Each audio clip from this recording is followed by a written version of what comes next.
Bismillahirrahmanirrahim. Assalamualaikum warahmatullahi wabarakatuh. Kembali lagi dengan saya Amratul Alamin, yang kali ini teman-teman yang sudah diterima sertifikasi ya PPG dalam jabatan, yang sudah diterima itu sudah keluar ya aturan atau panduan tentang bagaimana cara untuk mengikuti tes seleksi ya. Ini saya akan memberikan informasi seputar pedomannya atau aturan bagaimana cara untuk mengikuti tes seleksi dan bagaimana aturannya. Jadi teman-teman yang sudah diterima, monggo disimak ya tutorial ini atau informasi ya. Oke, kita lanjut. Di sini saya akan memberikan panduan ya terhadap calon mahasiswa PPG. Oke, kita langsung saja. Kita buka. Di sini saya sudah buka ya panduan tentang seleksi akademik calon mahasiswa PPG dalam jabatan secara daring ya, berbasis domisili. Oke, kita scroll ya ke bawah tentang aturan bagaimana. Jadi di sini Direktorat Pendidikan Agama Islam Kementerian Agama Indonesia 2022. Nah, di sini kata pengantar ya, kita baca terus kita pelan-pelan ya untuk dibaca sambil nyantai, sambil enjoy ketika membacanya. Kita scroll ke bawah. Dalam panduan ini kita baca ya teman-teman, scroll ke bawah. Terus panduan ini perlu keseriusan ya di dalam membaca teksnya panduan ini. Kita scroll ke bawah.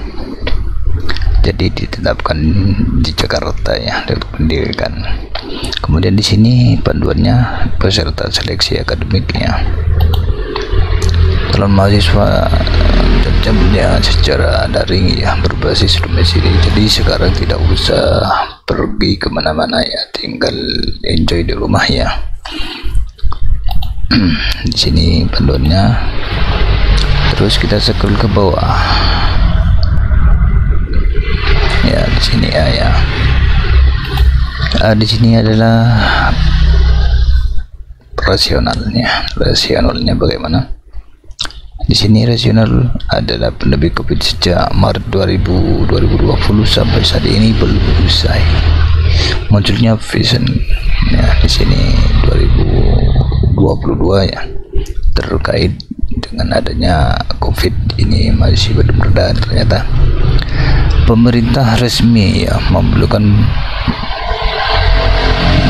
pembatasan kegiatan masyarakat ya. Di sini kita baca scroll ke bawah. Nanti di titik poin terpenting kita seriuskan ya.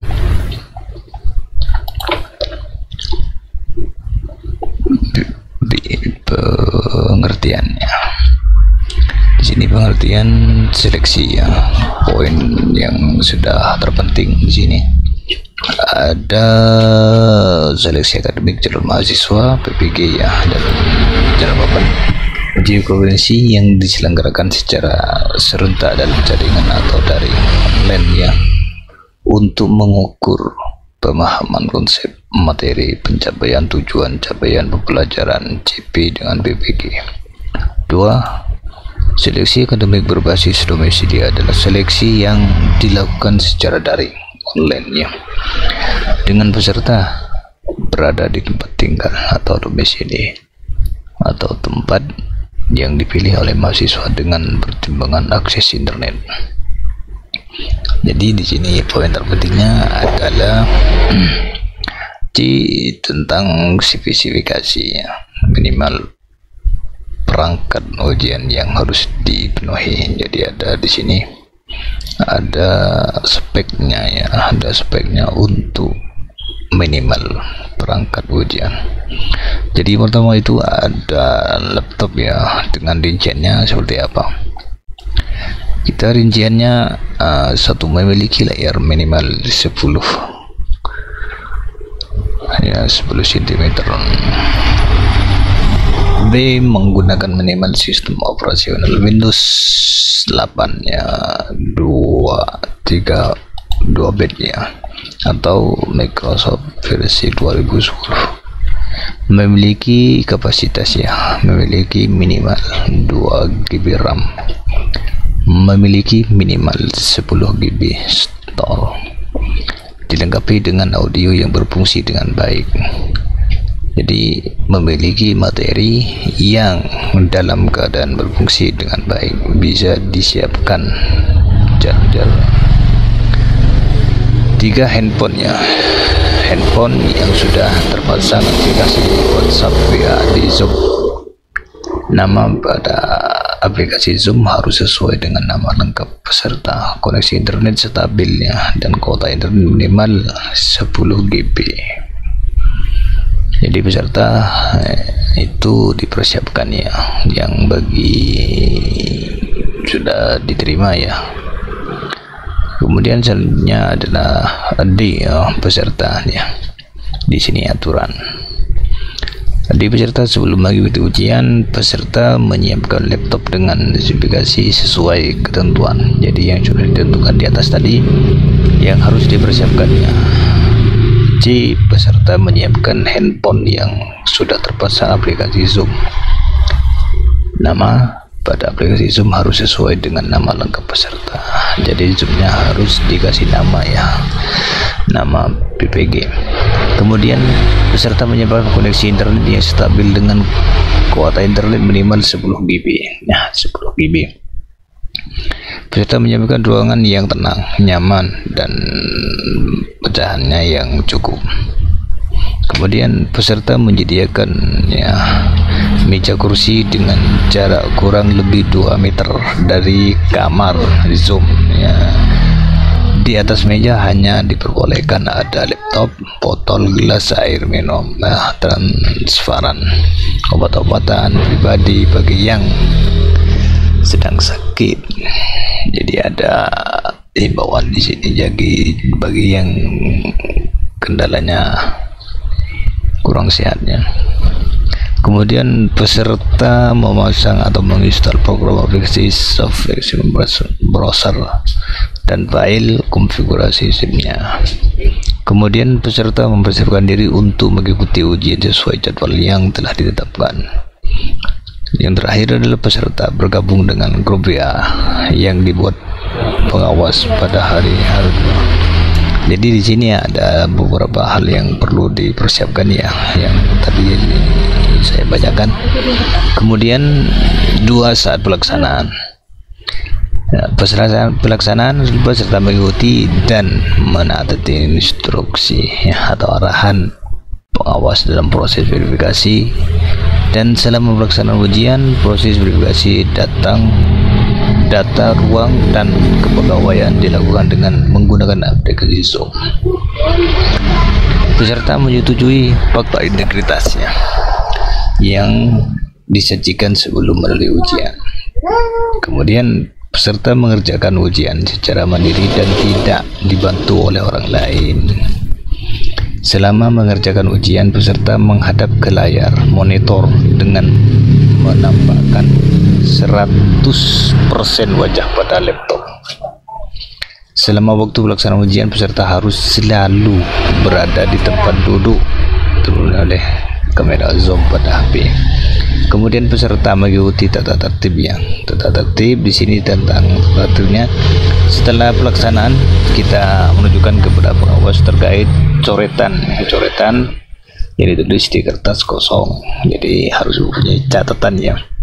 Yang B ya, peserta mengakhiri ujian sesuai arahan pengawas. Kemudian di sini mempunyai tata tertibnya seperti apa untuk PPG yang sudah diterima. Tata tertibnya pertama harus sudah memasang program aplikasinya Jadi aplikasinya nanti setelah dirilis ya, diumumkan bagi peserta yang sudah lulus. Pasti itu ada bahwa peserta harus masuk ruang Zoom paling lambat 14 menit sebelum pelaksanaan ujian. Kemudian yang ketiga, peserta harus mengikuti ujian sesuai jadwal dan waktu yang sudah ditentukan. Kemudian di sini 4 peserta harus berpakaian sopan dan rapi. Nah, di sini kita baca-baca untuk aturannya ya. Kemudian di sini ada yang penting tadi itu, ya baca-baca ya. Kemudian nah di sini pelaksanaannya tentang pelanggaran dan sanksi. Nah, di sini ada pelanggarannya juga, dan juga ada sanksinya. Ringan ya, contoh ya, jenis contoh pelanggaran yang termasuk ringan: peserta lupa mematikan suara HP, peserta diperingatkan oleh pengawas jadi lupa mematikan HP, peserta berpakaian tidak sopan. Ini termasuk yang ringan. Jadi yang sedang seperti apa? Nah, peserta terlambat masuk di ruang Zoom. Nah, di sini sedang. Saat ujian melalui login ya, peserta tidak memasang program aplikasi ujian. Ini sedang beratnya. Peserta menyimpan dan memperluaskan sebagian seluruh soal. Ini berat. Kemudian yang sangat berat adalah peserta dibantu oleh pihak lain dalam mengerjakan soal. Ini sangat berat ya.